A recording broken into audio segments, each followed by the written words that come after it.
Hello friends, welcome back to my channel.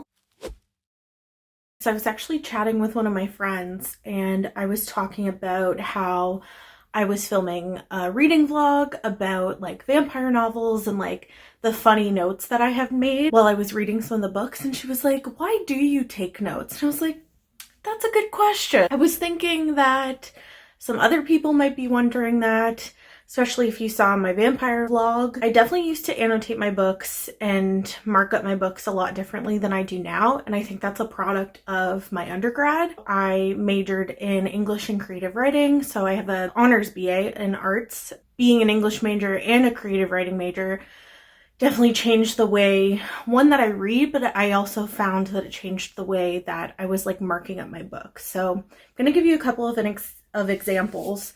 So this is how I used to annotate books. It was just like flags on parts that I liked, parts that I thought were funny, parts that were like big in the plot, and I marked up like a lot. And this is when I first started, when I first started making booktube videos. And I found that page flagging was a good way to do a book review because I could look back on the flags that I put in. And at one point I did color code them as like, this color means that it was a funny line. This color means it was like an inspirational line. This color means it was a significant plot point.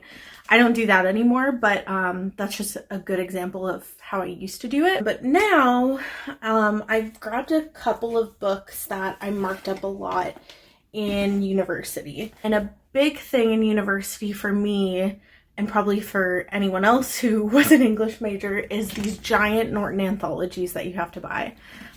This is the only one I've kept from my undergrad. It's my science fiction one, but most of them actually are these like huge paperback books.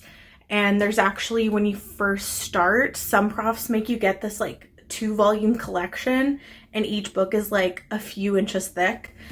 So almost all of them are about this thick and this heavy, and they have like Bible thin pages, and they're just like a collection of short stories, and usually a lot of poetry, sometimes historical context, to very prominent works in a certain era of literature. So this just happens to be my science fiction one. I have a few tabs inside. I have one at the top.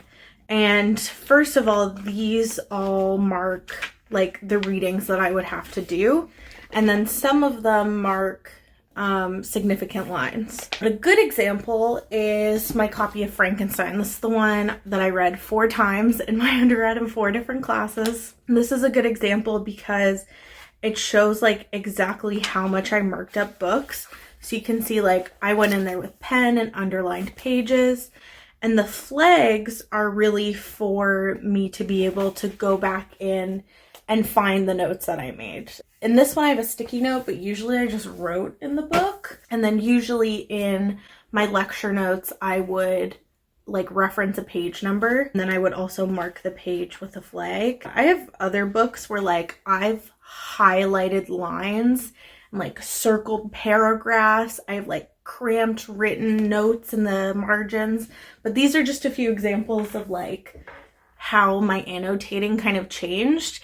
And it was really for like essay purposes and exam purposes, because that way I could go back, see what we talked about in lecture, be able to study those significant lines and what they meant, be able to reference them in the future. So that was during my undergrad. So now after my undergrad, while I'm reading for fun, it's changed a little bit, but I think reading after you've done an English degree is just a completely different, not a completely different experience, but a different experience nonetheless. And you start to, because your brain is trained to notice specific things and connect specific things. And obviously that depends on the book you're reading and like how complex it is. But a good example is the book I'm currently reading. I'm rereading Queen of Nothing. I reread the whole trilogy.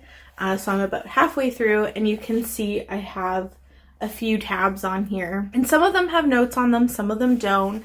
Like this one has a little note on it where I've put it where a line is, and I've written parallel to prologue. And so it's just like different things that you notice while you're reading. It's nice when you make videos to be able to annotate your books, because then when you go to talk about it at the end of the month, it's easier to remember how you felt about the book and why you rated it a certain way. And that's also why I keep a reading journal. This is like a fancy Peter Pan moleskin that I have. And I just I make a lot of notes while I read. And again, it could be something that I think is funny, or just an aggression about the book that I need to get out to something or someone. For example, when I reread Twilight in my vampire reading vlog, I have about 8 pages of notes from when I reread Twilight, because I just had so much to say. So you can see some, I have a quote here, and then thoughts about the quote.